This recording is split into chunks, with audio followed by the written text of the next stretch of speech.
yow tout dernièrement. jërëjëf balaa ma cee egg Macky Sall yow la ñuy waxal jigéenu Sénégal yow la ñuy waxal nga bàyyi nga suñu doom yi ñu bàyyi leen di leen rey nanu arrêté di rey suñu doom yi jigéenu Sénégal yi loolu lañ lay wax na sa soxna ëmbee juróom-ñeenti weer ñetti doomam noonu la yaayu ñii nga xam ne dañ leen a boom barki démb noonu lañ leen ëmbee juróom-ñeenti weer noonu lañ leen bëggee woon ci seen xol jigéenu Sénégal yi nee nañ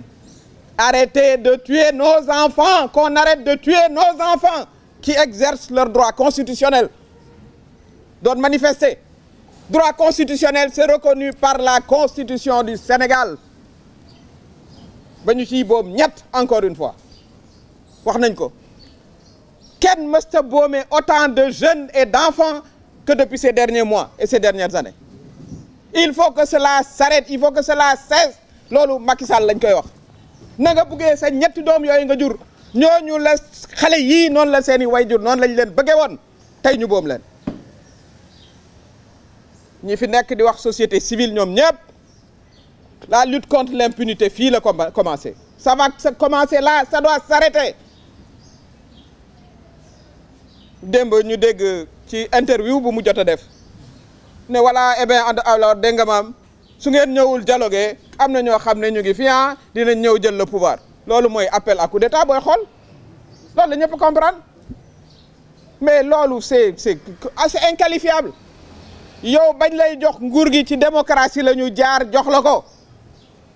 bu ñu la jaarale woon fii ngay jaarale nit ñi kon doo mës a dégg président tey nga jaaxle naan voilà da ngeen di ñëw dialoguer wala am na ñeneen ñoo xam ne ils viendront les politiciens on doit faire attention c'est toi vous qui devez faire attention monsieur le président de la République c'est vous qui devez faire attention le 2 avril ci la sa ay di jeex terminé lii fi xew yëpp yaa ko indi yow yaa arrêté le processus démocratique à quelques heures de la campagne électorale heure bii bu ñu fekkoon campagne électorale kon ñetti xale yii génn manifester ba ñuy dee du ñu dee cette décision moo indi lii nga xam ne moom la ñëpp di jooy fii Sénégal c'est un pays démocratique démocratie la ñu xam mënoo fee génne démocratie c'est pas possible mënoo génne démocratie fii la nga xam ne moom la ñu lay laaj te mu leer mooy nga organiser élection yi le 2 avril nga jël say bagages nga dem amul leneen loo xam ne lii moo fi war a mën a am votre mandat monsieur le président de la République vous le savez très bien il se termine le 2 avril cette incitation subliminale si vous venez pas, si on ne dialogue pas, d'autres forces. Quelle autre force? Il n'y a pas d'autre force dans le jeu démocratique que les acteurs démocratiques qui sont régis par le code électoral, qui sont régis par la Constitution, qui sont régis par la loi. C'est ce qu'on vous demande de respecter et rien d'autre. Vous devez organiser sans délai, le 25 février, l'élection présidentielle que vous avez arrêtée à quelques heures de la campagne électorale. Je considère pour moi, pour quelqu'un qui a été élu grâce à la démocratie sénégalaise, on vous aurait appliqué ce même régime, vous n'auriez jamais été président de la République.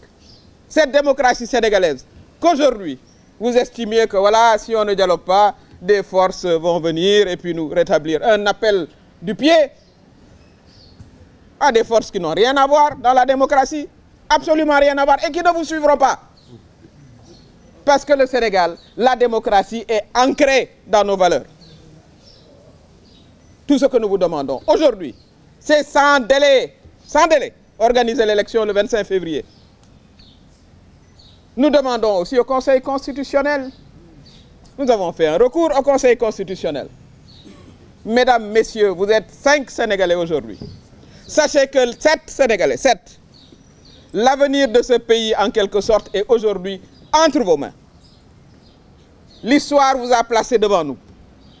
C'est à vous d'entrer dans l'histoire ou c'est à vous de marcher et de montrer dos à l'histoire. Vous savez pertinemment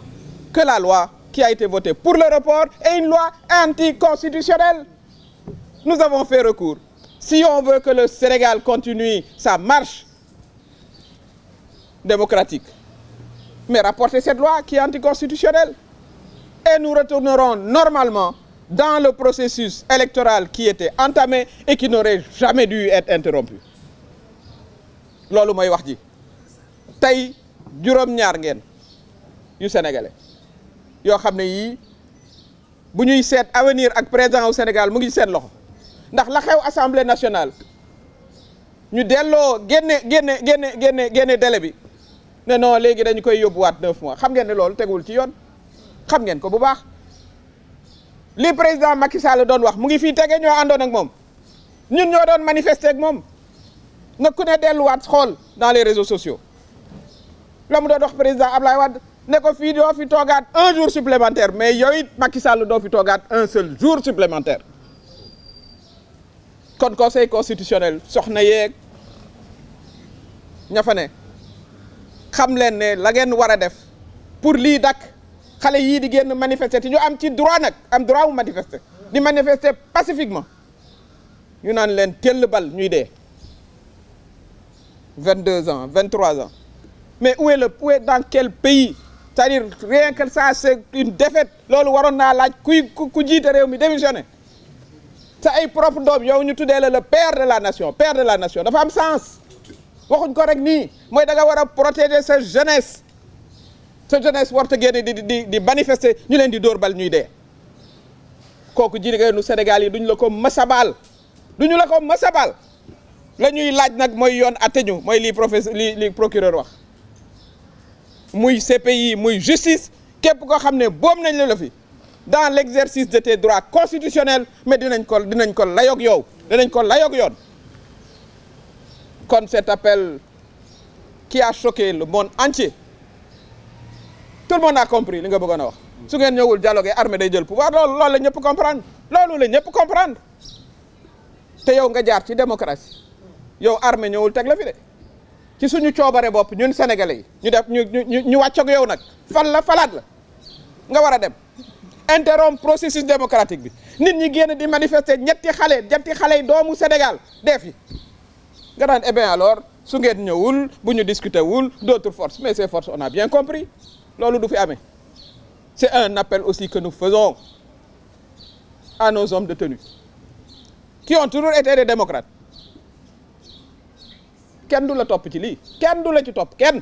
du la ci topp le 2 avril nga pare sa ay jeex na nga dal di dem ñu organiser ay élections kon sénégalais yi aussi loolu la noonu la ñu taxawuñu neneen fii du ay casseurs nekk ci biti wala ay jeunes lañu ay femmes ay mag yu taxaw gis nañu ay mag 70 80 ans yore seen drapeau Sénégal personnes handicapées bien sûr brutalisées c'est-à-dire da ngay dem ba yow gàcce ngay am comme sénégalais gàcce suñu wax ju bari jeeg droit de l'homme gis say force de l'ordre di brutaliser ay soxna une femme dal doxe ko ginnaaw même pas en face parce que jigéenu Sénégal kenn du leen xoqatal doxe ko ginnaaw dóor mu taxaw noonu la jigéenu Sénégal yëpp taxawee noonu la ndawu Sénégal yëpp taxawee noonu la magu Sénégal yi taxawee kon loolu mooy li nga xam ne moom lañ ci bëggoon a wax ak xol bu naqari waaye ak détermination wax naa ko détermination sans faille bu fekkee ne nag 18 millions de sénégalais yi mën nga ñëw dugal kasu ñun ñëpp bismillah